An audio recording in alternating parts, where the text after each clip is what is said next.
All right, guys, we're back here on Southeastern 16, presented by FanDuel. Max Barr is here. This man was up till 4 in the morning watching the Maui Invitational. Did not go well for the SEC. Someone's got to do it. Been the theme of the first couple weeks here. The SEC off to a not so fine start, but you guys are off to a great start today. You're in the chat. You're excited, and I'm going to tell you this right now. Big Gator EJ, Sam, One Feisty Tiger. You guys are legends. Any of our other legends who step in here today, mark this down. You have to stay until the end of the show because we've got a special treat for our legends at the end of this particular show. And we have our members' mailbag for MVPs and legends coming up right after this show. Top of the hour, we're going from this to our members' mailbag. Ask us anything you want. In our members' mailbag, we'll give you all the information on how you can join in to make sure you don't miss that. Coming up at the top of the hour. But for now, Max, we're going to get into the action from last night. Again, a bit of a mixed bag for the SEC. I'd say maybe more so in the negative than the positive. But we will, we'll talk about it. Before we do, Game Time Sidekicks, as you know, officially licensed stainless steel drinkware. Every SEC school, over 350 more universities as well. Everything from stainless steel sippy cups, tumblers, 40-ounce bottles, shaker cups. We got it all. Put on your Southeastern 16 hat, and going to be tremendous. If you do have a fun day of action plan, watching more of these games, and you say, I need my Game Time Sidekicks. Yes. Give a little swig of beer for the working man, Max Barr, or whatever else you want to put in there. It's a holiday week. Check it out.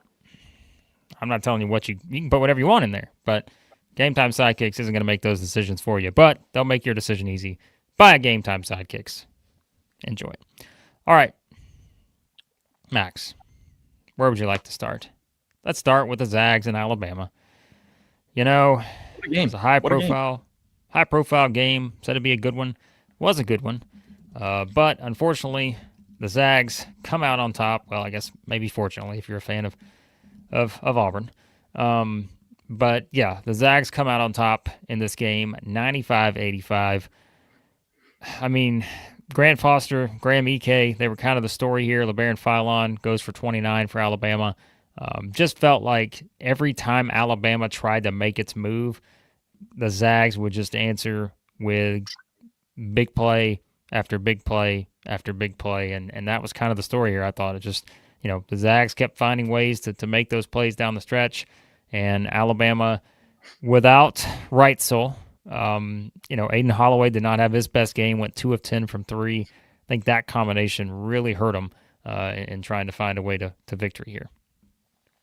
Yeah, would have been nice to know Latrell Reitzel was not going to be playing. Yeah. We're going all day thinking about this matchup, thinking about the guards of Alabama versus the bigs of the Zags.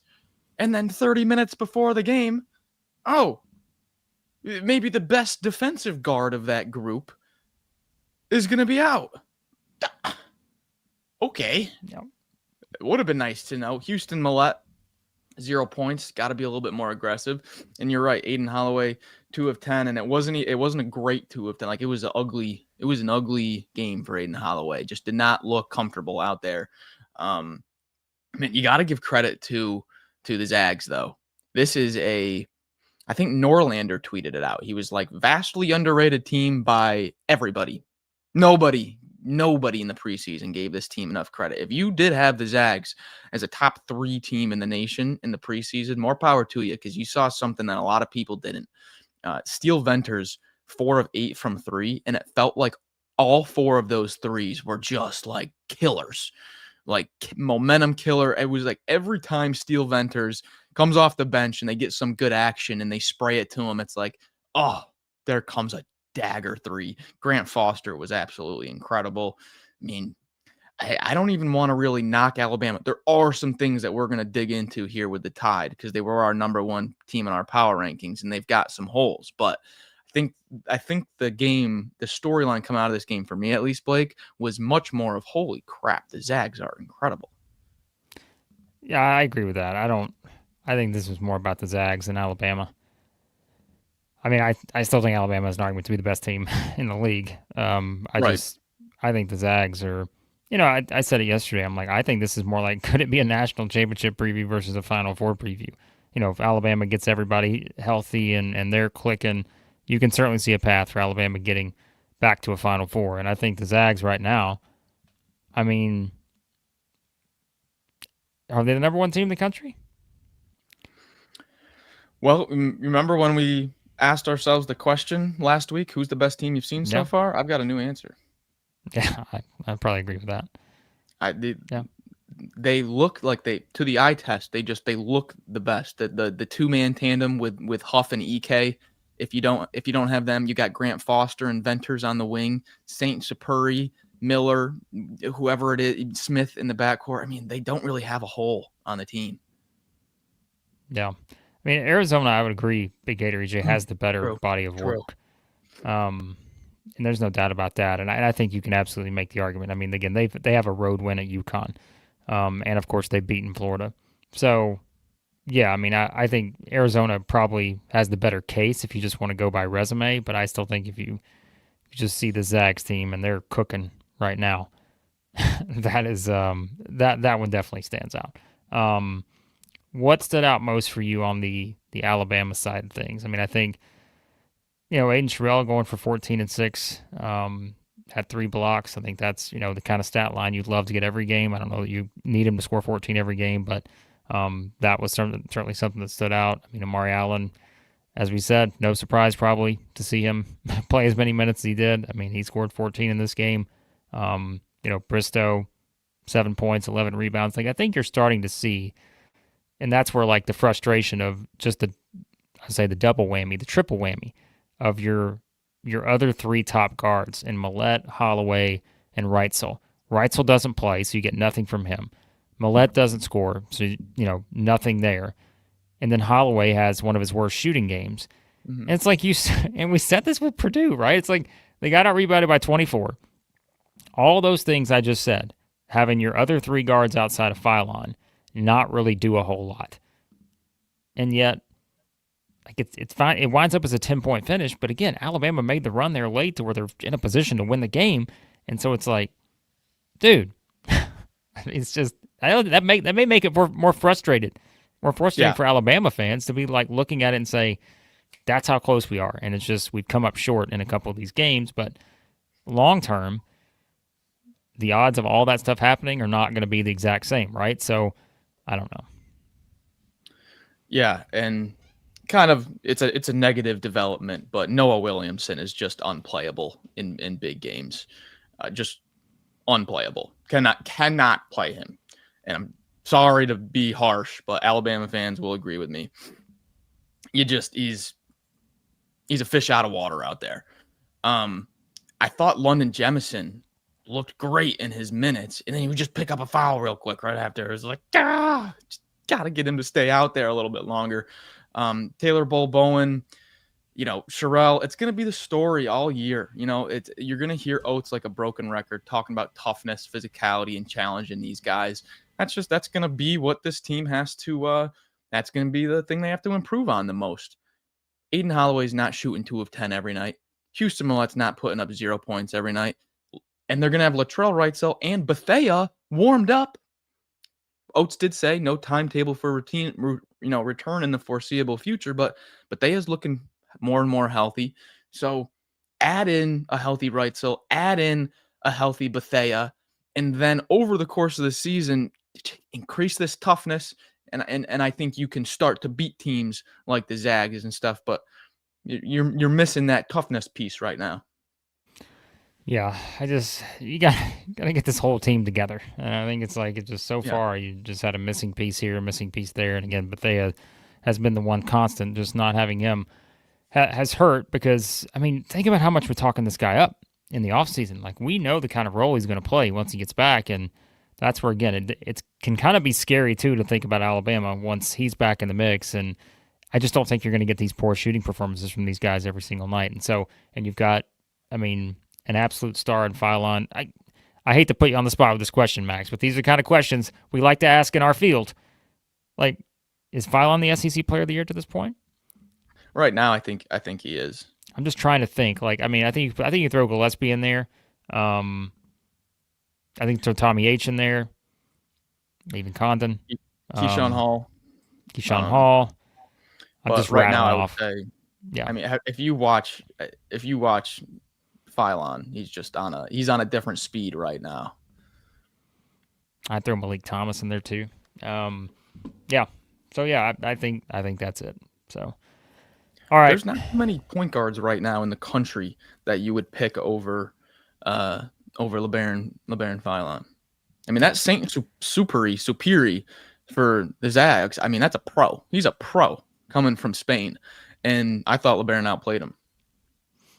Well, the Zags are going to play. Oh man, please tell me, Max, you have this circled on your calendar tonight. Now, I know you don't want to stay up. You're not going to have to watch a Maui, 2 a.m. game. I say that. You know who the Zags play tonight. Everyone should have it circled. The Zags against Buzz Williams in Maryland tonight at 9:30 p.m. Eastern. Now, that's going to probably start later than 9:30 p.m. Eastern, which means that game's going to go 3 hours, probably well into 1 a.m. Eastern time. I can't wait for this one. You know how much I just can't wait for it. Did you see what Buzz said last night? What did he say? Because they were losing to UNLV at halftime because they had 15 first half turnovers. And Buzz was like, if we turn the ball over 15 times in the first half, Zags are hanging 100 on us in 20 minutes. So, well, hey, nice way to be confident there, Buzz. That's all right. They'll shoot some free throws and get their way back into it. All right. By the way, Sam shouting out the Players era. I don't listen. Was it going to 32 teams next year? Terrible. I'm not a fan. We got no bracket. We got no it's just chaos. Yeah, Alabama tips off against UNLV. That game won't start until Christmas. Yeah. It's that game's not starting anytime soon. You guys could, I don't know. So the thing about the Players era that I really don't like, you guys know I always talk about the broadcasting and the commentating and everything. You go from Dave Pash and Bill Walton and Maui. I mean, just like iconic to, and I'm not trying to put them down. I have no clue who even the play-by-play was with Candace Parker. And it's just, it doesn't feel like the feast week. It doesn't feel like feast week. And I'm watching Syracuse Houston. Okay. Incredible game. Syracuse without Donnie Freeman trying to take down the Cougars. And they're showing this fan group. This guy, like guys in like their 30s and 40s dressed up in like a full Syracuse orange kit. Full, looks like they're on the bench, but they're like 40s years old. And the play-by-play is dogging on them. He's like, I don't know, jerseys when you're 40? And I'm like, get this guy off my screen. Was it Brandon Gaudin? The Madden guy? Was it the Madden guy? I know he's the Braves play-by-play. These Syracuse fans for dressing up and getting into the game. It's in college basketball. Get that out of here. Get that out. Wow. Where's Bill Walton when you need him? Rest in peace. Man, I miss Bill Walton. Listen, I like this goes hand in hand. But like one of the, I mean, there's a lot of things the NCAA has not done well. But I just think it's like, remember when they started moving the tournament like away from, the gyms looked different, like you had, and then all of a sudden every arena had to look the same. Once you got to a certain point in the tournament, everything just completely sanitized. Now, I'm not saying I'm advocating for more ballroom games, like South Carolina getting screwed out of the basketball game because the ball hits the friggin' ceiling, okay? But I just think, like, you can't replicate Maui everywhere. But again, like, this is what makes college basketball. You don't need just the sanitized, let's play as many games we can, 32 teams over 3 weekends in a big arena. The atmosphere's not going to be as great. Like, I don't know. We're not going to be negative Nancy's this morning, Max Barr, but I don't like it. All right. Alabama up next, UNLV. Hopefully a bit of a break for the Tide after this 4-game gauntlet. They go 2-2. I think you'll absolutely take that. 2-2 in these 4 games. Yep. You'll take it if you're Alabama. And yeah, UNLV, coached by Josh Pastner. They're going to get up and down the floor. I think Alabama scores 100 tonight. Well, I say that tonight. Tomorrow morning, Alabama's going to put up 100. Is what I think. All right, let's get to Tennessee and Auburn. They got big wins yesterday. Looked impressive. Big time. I feel like I'm going in reverse because we've already put up the Tennessee-Houston preview, and so we have already talked about this game, but we're going to quickly address it here. Yes, we put up our Tennessee-Houston preview about 2 minutes before we started the show. So, Sam, don't jump out yet because you got to be here for the end of the show. I'm telling you, you're not going to want to miss this. Then you're going to be in the mailbag, I'm sure, asking us all kinds of wild questions. But, man, Tennessee just took it to Rutgers, 85-60. The Vols take care of their business. Again, you can check out our thoughts on their game against Houston today. But domination from Jacoby Gillespie. I mean, he's outscoring the entire team at one point, I think. He finishes with 32, 6 of 10 from 3. Man, if you're telling me the Vols are going to go 10 of 16 from 3 between Gillespie and Nate Ament, you're going to sign up the Vols for the national championship. I would take that every day of the week. 11 of 22 from the 3-point line as a team. But, yeah. Those two guys were outstanding. The biggest development, though, Sam Smith, not a doctor, did not stay at a Holiday Inn Express last night because he told us J.P. Estrella wasn't playing. J.P. Estrella said, not so fast, my friend. 10 points in 10 minutes. He's back. Easing him back into action here, but a big development for the Vols. Yeah, not the same Rutgers squad from last year. Not at all. Poor Rutgers this year. It's going to be a long year. But Gillespie gets out of the gate, hits a few threes. Offense was actually a little stagnant. There was a specific play I remember. Drives baseline and kicks it to Nate Ament in the near corner. Wide open and passes it up. And the announcers are getting on him. Why is Ament passing this stuff up? The Tennessee's got to get more aggressive. And then they start getting into the flow. Ament gets going. Gillespie knocks down a few shots. And from there, it just kind of poured on. The one development that I liked from this game, and you're not going to be able to tell from the box score, Bishop Boswell had a great game. About 20 minutes. He was he was just nasty out there defensively. The more I watch Bishop Boswell, the more I like him next to Gillespie as the 2 guard. Where he lacks in offensive creation, Boswell, he makes up for with that defensive intensity and just nastiness, toughness. I'm really liking the development of Boswell, and comes at a good time when you're going to need everyone you can get against Houston.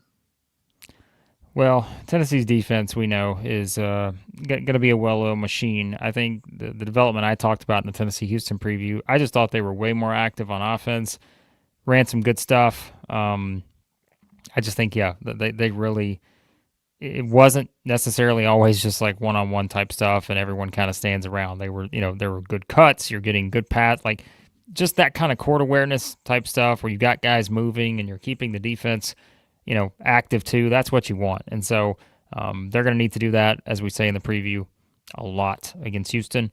And I think that's going to be kind of the big storyline there. So I know, what was it? Where was the point? Was it Allen? Someone asked about the best matchup in this game. I thought I saw it somewhere. There you go. Best matchup. I mean, who did we say? We may have talked about this already. I don't remember who we said in the preview. Well, for me, like, is he talking best matchup of the day or like best like player matchup between? Yeah, I would say player matchup. The player matchup. I think it's the front court matchup, not just one, but it's that Cenac/Tugler duo. It's Cenac/Tugler at the 4-5. And if one of them gets in any foul trouble against the whole lot of bodies that Tennessee is going to throw, Akbar, the whole list of the front court for Tennessee, it's basically those two against the entire front court for Tennessee. Because if one of those two gets in foul trouble, Sacco comes in, who's not bad, but I'd really circle like that top 2 4-5 matchup. If Tennessee is able to wear down at all, it could be the difference. Akpara against Houston in the game back in March, 4 points, 9 rebounds, 2 blocks in 29 minutes. I think he is the one I would circle just because I think defensively he needs to have a big game here, and the rebounding needs to, I think, can have a stand. I mean, these are two different teams. As Chris is saying in the chat, we talked about that. Kelvin Sampson said, these are different teams than they were back in March. And so You got more freshmen being prominently featured. And, I think, that's kind of it's going to make it interesting. But yeah, check out our full preview here on the channel. That one, Yep. we'll talk about it, and quickly we'll answer Holly's question here. Remember, save some of your questions if you guys want to jump in. Although we'll get Holly's now. For the members, if you're a member, you can save some of your questions. Members mailbag right at the top of the hour. The link to the membership is posted right there in the pinned comment. So check that out as well. Who would you rather see? Holly says win a national title, Kelvin Sampson or Rick Barnes? Well, for our business here at Southeastern 16, I'd rather see Rick Barnes. But that's Rick Barnes, after Calvin Sampson dragged me through the entire tournament last year thinking I'm going to win my rent money, and then to choke it away, give me Rick Barnes. I have a vendetta against Sampson now. Kelvin Sampson is 70. Rick Barnes is what? Sam will know this on 71. So I'm like, I think Barnes retires sooner, so I'll say Rick Barnes. Because I think maybe Kelvin Sampson, although, his son's waiting, so I don't know. I'll say Rick Barnes. But I love Kelvin. All right. Moving Did you on. see Auburn? Real quick, I got one more thing on Tennessee. A little development that's working. I don't know if it's going to hold all season, but you know how Tennessee is number 1 in the country in offensive rebounding right now? 49.2%. Guess when I put out a tweet about it. I'm not sure if you saw it, but guess when the last time Rick Barnes had a team with an offensive rebounding percentage that was over 40%. Right now they're 49.2. When was the last time they just were over 40 in a Rick Barnes team? You're never going to guess it. I mean, it would have to be one of his Texas teams, because if you really think about it, with some of his Tennessee teams, I don't know that they've had just completely stellar offensive rebounding. And I say that, like, they probably had some decent numbers, and I'm just forgetting. Like that, I don't know if that Grant Williams team was a great offensive rebounding team. I don't remember, but I would say it's probably one of his Texas teams, because, I mean, he had some teams there that were just, whether it was Durant, whether it was, I mean, they just had guys who could just go up and just effortlessly grab an offensive rebound and score. Yeah, so right now at 49.2%, his high at Tennessee was 2022, 2023, and they were 36.4%. That was 6th in the country. But that was the Kamwa, Jonas Adu, Plavsic, JJJ Phillips team. So that was the high at Tennessee. You have to go back to 2005, 2006, when he was at Texas. 41.1% offensive rebounding percentage. The last time Rick Barnes had an offensive rebounding percentage over 40. And guess who was the catalyst? A sophomore 6'10 LaMarcus Aldridge and a 6'5 junior PJ Tucker. Yeah. That was the last time Rick Barnes had a team that could offensive rebound anywhere even close to how this team is rebounding. That team went to the Elite Eight and finished 3rd in KenPom. All right, on to Auburn. We're going to try to speed up a little bit here because I know we still got a couple games to get to, and we'll do a quick preview, and then we're going to head to the mailbag for members here in just a bit. But Auburn gets an 84-73 win over Oregon. Here's another game. We've already previewed Auburn, Michigan. It's not out yet. It'll come out in just a little while. But I'm trying to remember, what did I say? What have I not said? Yes, Auburn, an impressive victory, I thought, in this one. Keyshawn Hall back was the most notable development. We talk about in the preview, Todd Pettiford found a little confidence here at 24 points in 29 minutes for Todd Pettiford. I know he fouled out, but I think you see getting back in a little bit of a rhythm here. This was the first kind of breakout game scoring-wise. Got to the free throw line, hit their free throws. I thought this was a very impressive performance for the Tigers. I know they'll want to be a little bit better on the offensive glass. The shooting was not great either, but I thought, you kind of had, once again, several guys step up outside of your top two, and that was kind of the story here.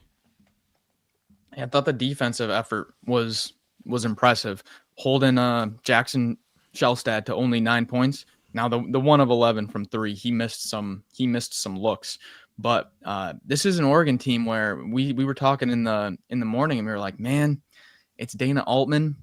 Nate Biddle is like a rare, really solid 7-footer who can step out and shoot as well. Shellstad is a really good point guard.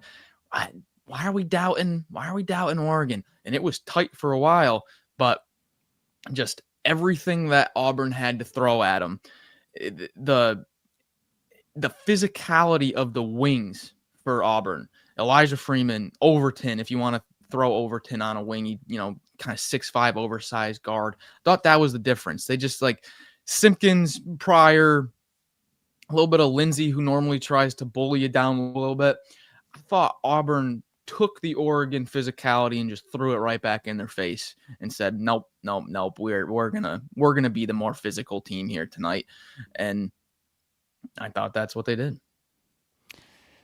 Well, I know Deacon and Donovan are not happy about some of the foul calls on Todd Pettiford. I would agree. Some are a little suspect there, but I still think, though, he's the biggest talking point for me coming out of it. I just think, again, we're talking about a guy who, has had some off nights scoring-wise, kind of hadn't found the shot a bit, still hasn't found it from three yet, but I just think getting that confidence is the most important thing, especially, when you're kind of at this point in the season, you're already, 6 games in, and now you're really trying to, and knowing, too, you have the toughest part of your schedule coming up, right, starting today, where you're going to get Michigan, then you got NC State, Arizona, Purdue. So I think getting him in a rhythm at the right time, and, you mentioned the physicality. I think that's something like, think about the Auburn teams over the past several years. Like, that's been the thing, man. They're just a physical team, and I think you're starting to see that toughness, right, with this group. And I think you could even point to, like, the way they finished out that game 1. Everyone wants to, again, jump off the bandwagon, but they found a way. And then since then, like, the toughness against Houston, like the toughness in a game like this against Oregon. I hope we're past the point now where it's like, hey, forget one game that didn't go, perfectly. But, like, everything since then for them, and I know they'd love to have a couple plays back against Houston and have a chance to win that one. Then we're, talking about Auburn probably sitting at the top of our power rankings right now. But, yeah, I'm excited to see what they do over these next 5 games, right? Which, one of those will be Chattanooga. They should win that. But Michigan, NC State, Arizona, Purdue. There's a lot of different kind of style matchups like in these kind of games coming up, and starts today against the Wolverines. Auburn has only shot over 34% from 3 one time, and it was Jackson State, like you mentioned in the preview. Just kind of got a weird feeling that this might be a little 10, 12, 3-point night for Auburn. Like, it's just these games where you really dig into them and you're like, but they don't shoot well, and then boom, something pops and they shoot well. Max, I said it. I said the line in the preview, and you're going to see it here. I said, Auburn's not shot it well, so you know what that means. Anytime we say that, I expect 15 threes from the Tigers today against Michigan.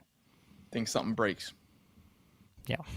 All right, that preview's coming up here in probably about an hour and a half or so. We have already recorded it. We're just, listen, it's fast and furious here right now, folks. We got a gazillion football things we're getting done this week. We got basketball member stuff. We got all kinds of fun stuff. But if you want to slow down a little bit and say, hey, let's reassess, let's think about the future, well, you can do that by buying some jewelry over at the Yearly Company, because Nashville-based fine jewelry brand, built on tradition, designed for meaning, and my goodness, that solid 14-karat gold. Excellent product over there, backed by a lifetime guarantee as well. Every Yearly Company bangle, custom size. So, knowing your size, the most important step before you order. It's the holiday season. You got to start your shopping now. Head over there, get 100% off the sizing kit. It's free. 100% off the Yearly Company SE16 kit. Use that code at checkout, SE16 kit at the Yearly Company. 100% off the sizing kit. All right, ROKFORM, ROKFORM.com, the world's strongest magnetic phone case. Extreme protection, super strong magnets, rock lock, secure mounting. Donovan threw his phone when Todd Pettiford fouled out of the game. But because Donovan, I know, has already purchased at least 10 ROKFORM phone cases, because Donovan's got a strong arm. And so even the ROKFORM guys have said, hey, listen, it's the world's strongest magnetic phone case, but when you got, an arm like Donovan, we can't make all kinds of guarantees. So Donovan's got 10 of them. He's already purchased them, and he used the code as well, SEC25, for 25% off over at ROKFORM. Tremendous cases, tremendous accessories. ROKFORM, tremendous people. All right. Max, we're going to quickly run through the other stuff from last night. Because both were on the negative side of things, I think, even though one team won, one team lost. So I'm just going to give you the floor for your Maui rants on Arizona State 87, Texas 86, an absolutely brutal finish for the Longhorns in the Maui Invitational nightcap that finished around 2 hours ago. Well, if you're sitting there and you're looking at your screen, you're like, wow, Max looks a little rough. Yeah, it's because Texas and Arizona State took me to 2 in the morning. Probably the worst game I've ever laid my eyes on in my entire life. Probably. I mean, if you guys watch, whoever's in the chat, you will relate to me on this. That you could have tortured a prisoner of war with that game. I mean, it was every little. You could have just blown on someone's shoulder, whistle, foul. It was absolutely brutal to watch. Arizona State, 4 assists. Texas, 10. There was 14 assists in the whole game. No one passed the ball. It was brutal. Dribble, score. Dribble, miss. Like foul. That was tough. And then to make things worse, Texas up by 2. Dalen Swain gets fouled, misses both of them. 3-pointer, Arizona State, disaster. Just yikes. Yikes on the late night, Maui. Woo. Yikes. Chris says Max needs some happy coffee. Speaking of happy coffee, the super chat streak continues. Happy Face Coffee's here, $1.99 on the super chat. The Auburn Fighting Tigers will fight tonight against Michigan. So there, but yeah, I mean, just you look at some of these stats here, and it is one where you're thinking. I mean, Texas had a 10-point lead. What was it? 8 minutes to go? 7 minutes to go? Something like that. So that also just is brutal to lose the game the way you did, knowing you had a 10-point lead. Yeah. With 8 minutes or so left, lots of turnovers. You mentioned 19 for Texas. It's just brutal. Man, that's a disappointing loss. It is. Because we said, like, we had no kind of way to have sort of judgment on Texas after the Duke game because they played 4 teams that they beat the way they should have beaten, right? For the bottom 20 teams in KenPom or whatever. And now it's like tonight they're going to play Chaminade. So we're not really going to, can't overreact to that one either. Really until next Wednesday, they play Virginia in the ACC Challenge. Like, we're just... They got to win one of these games. They got to beat Virginia or they got to win at UConn. And one of those seems like it's going to be easier than the other. It's not going to be easy, but you would like their chances hopefully better at home against Virginia than you would on the road. But they got to grab a win here somewhere, man, because that and of course they still have one more available after Chaminade. You just don't know who it's going to be yet. But like that's tough. That's tough to lose that one because now it's like again, you lose a game to a team you shouldn't lose to. At least you think. Now you're going to play a game that does nothing for your resume. And so you're really hoping you get some kind of interesting matchup at least in the next one. But who could they get based on the bracket? Let me try to pull that up real quick because I think that's important. There's too many brackets to keep tabs of here. All right, so Texas could play, well... I guess they're going to. I don't know. It's one of those teams at the top, and anything could happen. NC State lost to Seton Hall. They could play NC State, I guess. USC beat Boise State, so there's different combinations. So I don't know. You really want to play NC State of that group that you have as possibilities. Yeah, gotta bounce back, and it's going to be tough emotionally after that. So yeah. See. Okay, this other game, boy. This one was rough, too. Mississippi State beats New Orleans in overtime. It's 81-78. I thought they were going to lose the game. I did, too. Yeah. We said New Orleans did have the win at TCU to start the season, but they also lost by 35 at LSU. 11-point loss at Pepperdine, 9-point loss at Fresno State. But these sneaky type games that just seemingly you just don't expect, and we didn't see a lot of them last year, and that's why I think they're so glaring this year. But I mean, let's call it what it is, Max. I mean, New Orleans had a 13-point lead in this game down the stretch, and I just thought the game was over. But credit Mississippi State, they found a way to make a comeback with 5 minutes to go, down double digits, and they find a way to pull it out. It's a win on the resume. You'll take it. But no Jay Nepps right now. Hubbard did his thing, 28 points, played 41 minutes in this game. Jabari McGee, 16 points, played 38 minutes. Yeah, still searching for Mississippi State. Just missed a ton of free throws in this game too. Not the best performance. Yeah, when you take out the preseason analytics for Torvik and it's just the data from games that are played, Oklahoma and South Carolina are 15th and 16th, right? Or 14th and 15th in the league right now. South Carolina's 87th without the preseason data, and Oklahoma's 93rd without the preseason data. Mississippi State 150th right now, way, way, way behind.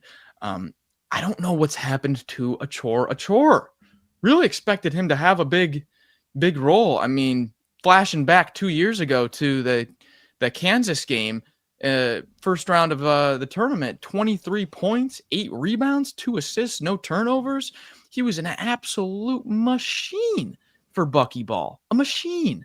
And then things don't work out last year, a little bit of injuries and stuff, but now he's kind of getting even phased out of the rotation.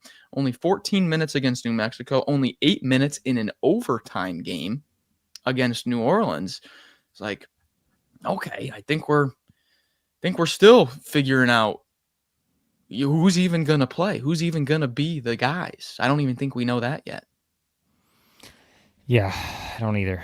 I need the Bulldogs going a run here.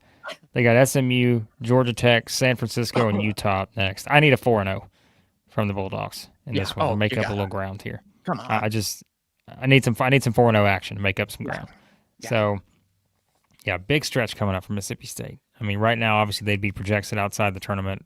A lot they can do in conference play to change that, but you just need to see way more consistency from this team right now. Because, I mean, even if you look at the last 2 wins, right, the Southeastern Louisiana game, that was a close game. And then they lost to Kansas State, New Mexico, and then pull out the comeback win against New Orleans. So can they fix some of this? I don't know. And the Epps thing, I mean, do we have anything on that? That's all I got. Yeah, it's in a boot. So, all right. We'll see. They need him, I think, for sure. All right. So that's the upcoming schedule for Mississippi State. All right. That was Monday's action. Tuesday's slate. Let's give you a quick rundown of that. And remember, if you're just joining in, we have our members mailbag coming up at the top of the hour. So make sure you're a member, pin comment right there, join. You have to become an MVP or a legend to join in on the members mailbag. You can ask us anything in the members mailbag. You want to hear us talk about SEC football? Great. Ask it for us if you want. We'll get Max Barr's take on all kinds of... That'll be interesting. All kinds of interesting topics. But no, we're going to jump into that afterwards. And I know How You Doing's asking, where is football power rankings? Chris is traveling this week, so football power rankings are just... They're kind of TBD. We usually do them on Mondays. It just didn't work out scheduling-wise yesterday. So, nonetheless, all of our predictions will be up for the games. Lots of football games, of course. So, and if you're a member, you have to stay till the end of the show. Actually, everyone should stay till the end of the show. Yes. Make that perfectly clear. But we have a special treat for our legends at the end of this particular stream that I think you're going to want to stick around for. All right. Let's get to tonight's slate. Yes. Houston, Tennessee, preview/prediction video already up for that one. That's at 5 p.m. Central TNT. Don't know if it'll actually tip in. Texas A&M hosts Mississippi Valley State. The Aggies, about a 45-point favorite in this game. One. That's tempting. That's tempting. Missouri hosts South Carolina State. That one's about a 34.5-point edge in Missouri's favor. Auburn and Michigan, 7:30 p.m. Central on TNT. I don't know if that one will start on time. Again, I don't know how the structure of these games go. But Michigan, 4.5-point favorite, I think, in that one. This is the game to me that's game of the night. Game of the night right here. I'm loading up. I said earlier in the Auburn preview, I think that could be the game of the night. I think this one could be the game of the night. They're all games of the night to me. Iowa and Ole Miss, 8:30 p.m. Central, CBS Sports Network, Acrisure Arena, Palm Springs, California. Woo. Iowa, 4.5-point favorite, I think, in that game. That one's going to be tremendous. Get your eyes on that one. Texas and Chaminade. Max is not staying up for what's probably going to be a 10 p.m. Central, 11 p.m. Eastern tip on ESPN2. No. My guess is Max Barr is not watching that game from start to finish. No. Longhorns are in the doghouse for right now. Yeah. And then Alabama and UNLV is going to tip off tomorrow morning sometime. So yeah, there you have it. Tied or about 13.5-point favorites in that game. So you want us to make a pick, Alan, for Iowa Ole Miss? Easy. Give me Iowa. I'm all really? in. I thought you would take Ole Miss. Max, no. I am all in on picking against the SEC teams right now. We have to somehow play a role in turning the tide here, okay? I'm trying to do my part. I don't know if you're going to jump on board, but I'm trying to do the Southeastern 16 Kiss of Death / Reverse Mojo on all non-SEC teams. We got to. We got to do something here. This is not a good start for the conference. We're losing some games here. That is also true. So, you guys know Iowa's my team this year. I'm a bandwagon Hawkeye this year. I am, but I was on before the train left the station way back. I was on the train in the summer, but Iowa's my pencil in Sweet 16. I gotta go with it. I gotta go with Iowa. Little kiss of death there. There you go. You're welcome. How you doing? And the Ole Miss fans. So Big Ten bar, as Sam says in the comments. All right. So that, as we said, is your slate for tonight. You're getting the previews for the games that are the biggest ones. We probably are not going to get to an Iowa and Ole Miss preview just because, again, it's very busy here right now. And I think, yeah, the matchup between Elias and Bennett Sturts, like that's obviously the prime matchup of the night in that game. But yeah, I'm really fat. Two coaching styles, like what these guys value, and I just think it's like Max, it's like Hulk Hogan versus Andre the Giant. WrestleMania 3 is the way I see this game playing out here. You got two legends clashing off here in this game. Going to be tremendous. Mark it down. CBS Sports Network. Ole Miss, Iowa. Should be outstanding. This is where you see if the James Scott signing is going to pay off. Iowa, number one in the country in 2-point field goal percentage. They generate clean looks around the rim. Brought in James Scott to erase that. Yep. Iowa's done a good job getting the free throw line too, and they shoot it well from the free throw line. So we'll see. Going to be a great game, I think, in that one, and we should learn more about Ole Miss in that game. Yeah, need a big Malik Dia game for sure. So, oh yeah. All right, Phil's weighing in. One of Max's favorite matches of all time. I have no doubt. I think he watched it this morning. Honestly, he said he was up watching Maui. I think he was watching WrestleMania 3. You got me. But classic. I think if there's someone out there who is a legend, remember you get to pick the topic, and you don't pick Hulk Hogan versus The Rock at WrestleMania 18 to make Max watch that as the topic. Something's wrong with you guys, because that's a layup topic for Max Barr on the review show. So, all right, Max, what else we got before we get to a special treat for our legends, and then head to the mailbag here in just a few minutes? I think we've covered it. I think we're in for a. What about nationally? Do we have any huge national games? I'll tell you what we got. We got Zach in the chat. He's here. He's excited. Braden's in the chat. We got a lot of WDE momentum right now in the chat. All right. The Auburn fans are ready to go. Yeah. So, Sam, I cannot tell you if your topic has been approved by Chris yet. We have not presented your argument to him. We cannot guarantee your topic will be approved, but we will do our best for you in that regard. So, yeah, I mean, I think, again, you look at some of these tournaments, man, there's just so many games to keep an eye on. Michigan I was, it's 5.5. Michigan, the line's moving in is it Michigan's 5.5? favor. Yeah, 5.5 now. We haven't even released our preview, so we're not. We have no hand in that line movement here. But They have a backlog to us. maybe. But yeah, I tell you, I would have really looked forward to USC NC State. That's not happening, of course, since Seton Hall took it to NC State yesterday.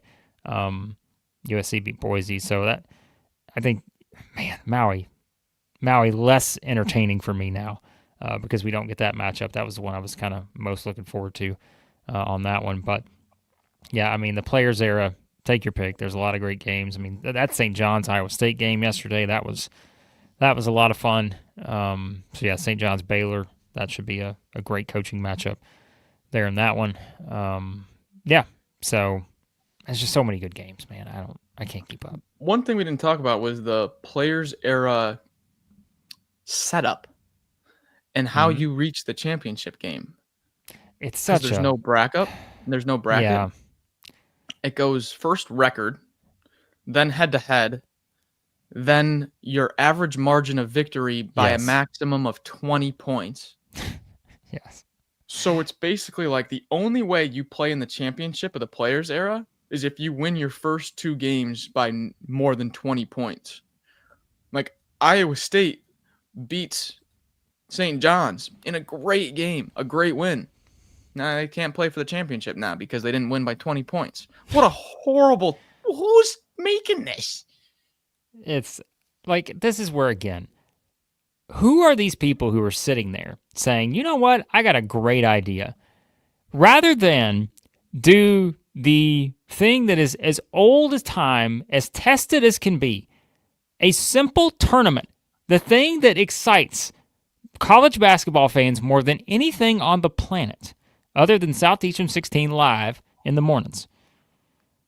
And we're just going to go away from that to do something this ridiculous. I mean, again, it's all about the money. Landon says, I mean, sure, we understand. It's about the cash. But you're telling me that this is what you're going for. And look, don't even get me started, Sam. I've already said I don't watch the NBA. But this whole NBA Cup and all this other stuff, I don't need all this business. Like, what are we doing here? So, look at this. Just look at this on the screen. Even if it is about the money. Hey, hold on, Max. I'm sorry. Hold on. The fact that number 6 on this list even exists. Yeah. You are telling me that you are going to use an AP ranking as a tiebreaker. The Associated Press ranking, which, with all due respect to some of the people who vote in that poll, not all due respect to the other people who vote in that poll, because the poll is ridiculous. So, let's get that out there too. This should never be a situation where that should even be. You should do a coin flip over the AP ranking. All right? I'm sorry. Even if it is about the money, even if that's what it is, it doesn't mean you forget how to set up a tournament. I mean, you're trying to make more money. Where does the correlation between, all right, let's try to make more money and let's forget how to set a bracket? Where did that go? What went wrong there? Look, Holly says Southeastern 16 needs to start a tournament. You know what we'll do? We'll just say our tiebreaker. We'll just say, you know what? It's our power rankings. That's our tiebreaker, okay? Forget the basketball. We're just going to go with the power rankings. Whoever's rated higher in the power rankings, you advance. Great. We'll set up idea. two stuffed animals, and whatever one Barry goes and chooses, whatever one the dog goes and chooses, that's who gets to win $1 million in the Players. Wow. No, I think that, listen, if we had a tournament and we wanted to set up these kind of nonsensical stuff, first tiebreaker, Max Barr and I have a free throw contest. And Wheel of Fortune bracket. So just, we'll play, we'll do all kinds of stuff. Like Price is Right, we'll do Plinko, like all this stuff will be tiebreakers. And that's how we'll use it to determine a winner here. Can you just imagine being in the war room, being in the brainstorming room for the Players era, and it's like, all right, what if we add in the AP ranking for a criteria? I think that's a good idea. Yeah. Tell me about this AP. What does this AP stand for? I think we should reference this AP. A pros ranking? Yeah, that sounds good. A pros ranking. Oh, God. All right. You know what? Let's get away from this nonsense. Before we Get hop away. off and go to our mailbag, guys, if you want some incentive to sign up for the Legends, here we go. We're going to give you this because this was part of the agreement we have with our Legends here at Southeastern 16. Remember, still in the pinned comment, become a member. Our members' mailbag starts in about 5 minutes. But we promised that one of the perks you were going to get is your name in the credits of all live shows moving forward. So I sent a text to Max Barr yesterday. I said, Max, this is my masterpiece. It is a So masterpiece. it's time for us to play this masterpiece. Normally, this will be the closing credits. Today, we're just going to give you the preview here, or we're just going to give you the credits, but we're going to come back afterwards. All right? Okay. Sure. Here we go. If you want to become a legend, if you want to just get all the attributes you can have, and if you want, I can't. Sam Smith's got me. I'm cracking. Here we go. Are you ready? I present to you the Southeastern 16 Legends at Southeastern 16.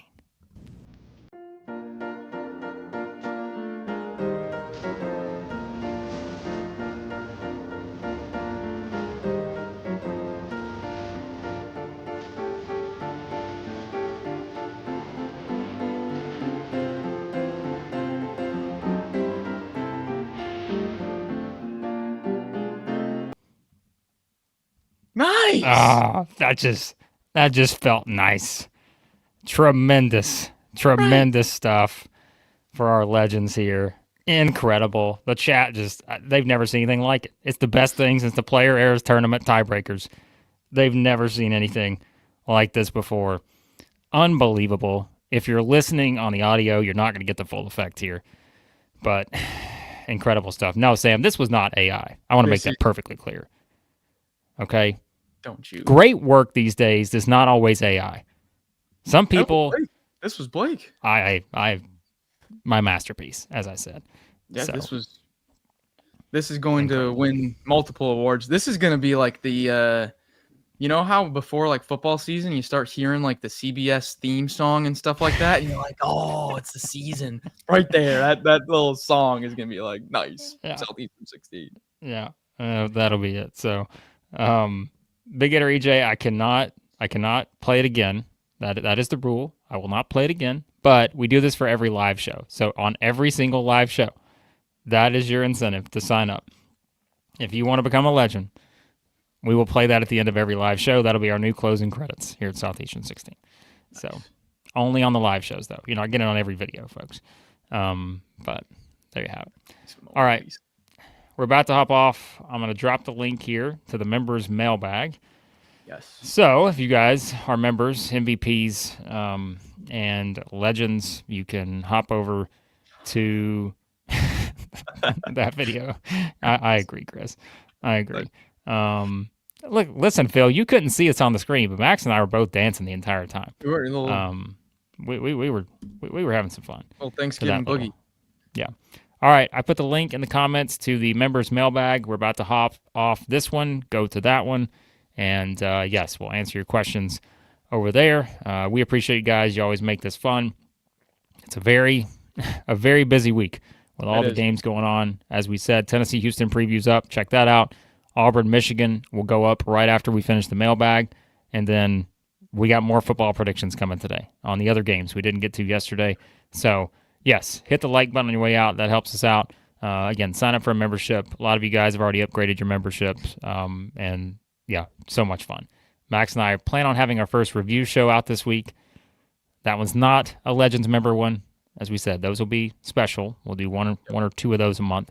But we have our first one coming out, and we have I'm excited. It's going to be a fun one. We have a fun topic for this one. So, all right. Thank you, guys. As always, turn on those notifications so you know we go live. Hop over to the members mailbag if you're an MVP or a legend. And everyone else, we'll talk to you soon here at Southeastern 16, presented by FanDuel.